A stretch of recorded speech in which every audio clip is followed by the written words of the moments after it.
ബംഗാൾ ഉൾക്കടലിൽ രൂപം കൊണ്ട മോന്ത ചുഴലിക്കാറ്റ് ഇന്ന് കരതൊടും. ഇന്ന് വൈകിട്ടോടെയായിരിക്കും കരതൊടുക. ആന്ധ്രാ തീരത്ത് കനത്ത ജാഗ്രത തുടരുകയാണ്. കേരളത്തിൽ ഒറ്റപ്പെട്ട ശക്തമായ മഴ തുടരും. അഭിലാഷ് രാധാകൃഷ്ണൻ ചേരുന്നു ന്യൂസ് ഡെസ്കിൽ നിന്ന് വിവരങ്ങളുമായി. അഭിലാഷ്, എത്രത്തോളം ആശങ്കപ്പെടേണ്ട സാഹചര്യമുണ്ട്? അശ്വതി, ഇപ്പോൾ കേരളത്തിലടക്കം ആന്ധ്രാപ്രദേശിലും ഒഡീഷയിലും കർണാടകയിലും തമിഴ്നാട്ടിലുമെല്ലാം ജാഗ്രതയുണ്ട്. അതിൽ ഏറ്റവും കൂടുതൽ, അതായത് ഇന്ന് രാത്രിയോടുകൂടി ആന്ധ്രാപ്രദേശിലെ കാക്കിനട എന്ന് പറയുന്ന സ്ഥലത്തേക്ക് ഈ ചുഴലിക്കാറ്റ് എത്തുമെന്നുള്ളതാണ് ഏറ്റവും പ്രധാനപ്പെട്ട വിവരം. കാറ്റിന് 100 മുതൽ 110 കിലോമീറ്റർ വരെ വേഗതയുണ്ടാകുമെന്നുള്ളതാണ് മറ്റൊരു പ്രധാനപ്പെട്ട കാര്യം. അതുപോലെ തന്നെ തിരമാല 4 മുതൽ 5 മീറ്റർ വരെ ഉയരത്തിൽ കരയിലേക്ക് ആഞ്ഞു വീശുമെന്നുള്ളതും ഇതിൻ്റെ മുന്നറിയിപ്പ് നൽകിയിരിക്കുന്നു. അതായത് പ്രധാനപ്പെട്ട ആന്ധ്രാപ്രദേശിലെ എല്ലാ ജില്ലകളിലും കനത്ത ജാഗ്രതയാണ്. 23 ജില്ലകളിൽ റെഡ് അലർട്ട് പ്രഖ്യാപിച്ചിട്ടുണ്ട്. അതുപോലെ തന്നെ ഒഡീഷയിലും മിക്ക സ്ഥലങ്ങളിലും കനത്ത ജാഗ്രതയാണ്. തീരദേശ മേഖലകളിലെല്ലാം ആളുകളെ മാറ്റി തുടങ്ങിയിരിക്കുന്നു. ആന്ധ്രാപ്രദേശിൽ ഏകദേശം 50,000-ത്തിലധികം ആളുകളെയാണ് ഇപ്പോൾ ഒഴിപ്പിച്ചുകൊണ്ടിരിക്കുന്നത്. അതുപോലെ എല്ലാ മേഖലകളിലും NDRF 25 NDRFിൻ്റെ സംഘങ്ങളാണ് വിവിധ സംസ്ഥാനങ്ങളിലായി ഇപ്പോൾ ഈ മേഖലകളിൽ മോന്ത ചുഴലിക്കാറ്റുമായി ബന്ധപ്പെട്ട് പ്രവർത്തിക്കുന്നത്. ഏതൊരു അടിയന്തര ഘട്ടത്തിലും ആളുകളെ ഒഴിപ്പിക്കാനും മറ്റ് സാഹചര്യങ്ങൾ നേരിടാനുമുള്ള കാര്യങ്ങളാണ് ഇപ്പോൾ നടന്നുകൊണ്ടിരിക്കുന്നത്. ഇന്ത്യൻ പ്രധാനമന്ത്രി നരേന്ദ്രമോദി ആന്ധ്രാപ്രദേശ് മുഖ്യമന്ത്രി ചന്ദ്രബാബു നായിഡുവിനെ വിളിക്കുകയും സംസാരിക്കുകയും സ്ഥിതിഗതികൾ വിലയിരുത്തുകയും ചെയ്തു. മാത്രമല്ല, ആളുകളോട് കനത്ത ജാഗ്രതാ നിർദ്ദേശമാണ് പുറപ്പെടുവിച്ചിരിക്കുന്നത്.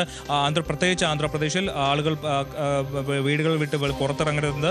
അതുപോലെ മൊബൈൽ ഫോൺ അടക്കമുള്ള കാര്യങ്ങൾ ചാർജ് ചെയ്ത് വെക്കണം. ആവശ്യത്തിനുള്ള ആഹാര പദാർത്ഥങ്ങൾ അടക്കമുള്ളത് സ്റ്റോർ ചെയ്ത് വെക്കുക. ഗ്ലാസ് ഡോറുകൾക്ക് അടുത്ത് നിൽക്കാതിരിക്കുക തുടങ്ങിയിട്ടുള്ള മാർഗനിർദ്ദേശങ്ങൾ പുറപ്പെടുവിച്ചിട്ടുണ്ട്.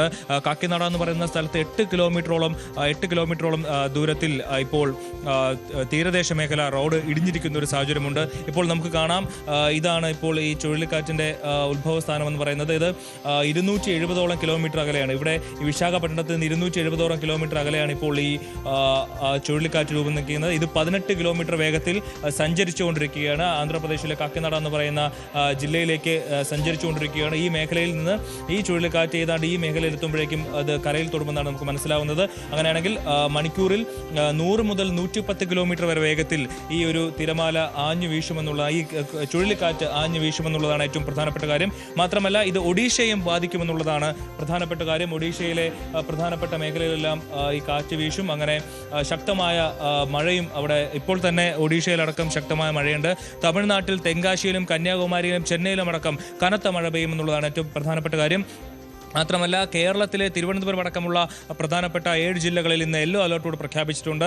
ഈ മോന്ത ചുഴലിക്കാറ്റിൻ്റെ ഒരു പ്രകമ്പനം കേരളത്തിലും ഉണ്ടാകുമെന്നുള്ളതാണ് ഏറ്റവും പ്രധാനപ്പെട്ട വിവരം. മാത്രമല്ല, ഈ 4 തെലങ്കാനയിലും ഹൈദരാബാദിലും കൃത്യമായ രീതിയിൽ ഈ ഒരു മോന്ത ചുഴലിക്കാറ്റിൻ്റെ പ്രഭാവം അവിടെയും അലയടിക്കും. അവിടെയും ശക്തമായ മഴ പെയ്യുമെന്നുള്ളതാണ് ഏറ്റവും പ്രധാനപ്പെട്ട വിവരം. നമുക്ക് ദൃശ്യങ്ങളിൽ കാണാം, ഈ ചുവന്ന ഈ ഒരു ഭാഗം കാണുന്നതാണ് ഈ ചുഴലിക്കാറ്റ് ഒരു പ്രകമ്പനം എന്ന് പറയുന്നത്.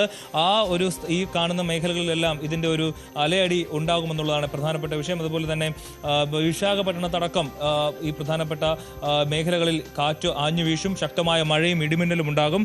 അതുപോലെ തന്നെ ഈ മേഖലകളിലെല്ലാം എല്ലാ ട്രെയിനുകളും നിർത്തിവെച്ചിരിക്കുന്നു എന്നുള്ളതാണ് പ്രധാനപ്പെട്ട വിവരം. സദേൺ റെയിൽവേയുടെ അടക്കം ട്വീറ്റുകൾ വന്നിട്ടുണ്ട്. പ്രധാനപ്പെട്ട എല്ലാ ട്രെയിനുകളും നിർത്തിവെച്ചു എന്നുള്ളതും, ഈ ട്രെയിനുകളിൽ പോകാനിരുന്നവർ ഈ സൈറ്റുകളിൽ കയറി പരിശോധിച്ചാൽ ഏതൊക്കെ ട്രെയിനാണ് ഏതൊക്കെ ട്രെയിനാണ് വഴിതിരിച്ചു വിട്ടിരിക്കുന്നത് തുടങ്ങിയിട്ടുള്ള കാര്യങ്ങളെല്ലാം വ്യക്തമാണ്. അശ്വതി, ശരി. അഭിലാഷ് രാധാകൃഷ്ണനാണ് വിശദവിവരങ്ങൾ നൽകിയത്. സംസ്ഥാനത്ത് തെക്കൻ കേരളത്തിലും മധ്യ കേരളത്തിലും ശക്തമായ മഴ തുടരും. തിരുവനന്തപുരം മുതൽ തൃശൂർ വരെ 8 ജില്ലകളിൽ യെല്ലോ അലർട്ടാണ്. നാളെയും 8 ജില്ലകളിൽ മഴ മുന്നറിയിപ്പുണ്ട്. ശക്തമായ കാറ്റിനും സാധ്യതയുണ്ട് എന്നാണ് കാലാവസ്ഥാ നിരീക്ഷണ കേന്ദ്രം മുന്നറിയിപ്പ് നൽകുന്നത്.